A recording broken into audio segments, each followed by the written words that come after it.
अभिनेते श्री उदयन काळे यांच्या स्मृतीनिमित्त शोभा उर्फ स्वरांजली उदयन काळे यांनी उदयन काळे पुरस्कार प्रायोजित केला आहे।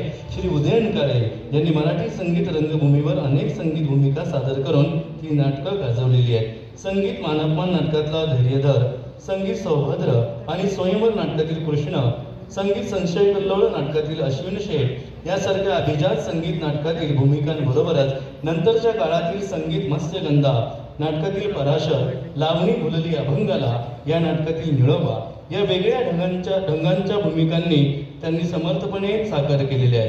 पुणे नाट्य परिषद त्यांना विनम्र अभिवादन करीत आहे। यंदाचा उदयन काळे पुरस्कार मिळाला आहे एका अशा कलाकारांना ज्यांनी अनेक जुन्या आणि नवीन संगीत नाटकातून संगीत भूमिका करून मराठी संगीत रंगभूमी कार्यरत ठेवली आहे। उदयन काळे यांनी गाजवलेल्या अनेक भूमिका त्यांनी आपल्या गायनाने, अभिनयाने नटवल्या आहेत। एक प्रकारे उदयन काळे यांचा कला वारसा ते पुढे चालवत आहेत। या कलाकाराचे नाव आहे चिन्मय जोगळेकर। चिन्मय जोगळेकर यांना विनंती, त्यांनी रंगमंचावरती येऊन उदयन काळे स्मृती पुरस्काराचा आपण स्वीकार करावा। शोभा काळे पुरस्कृत उदयन काळे स्मृती पुरस्कार संगीत नाटकातील कलाकार, गायक, नट चिन्मय जोगळेकर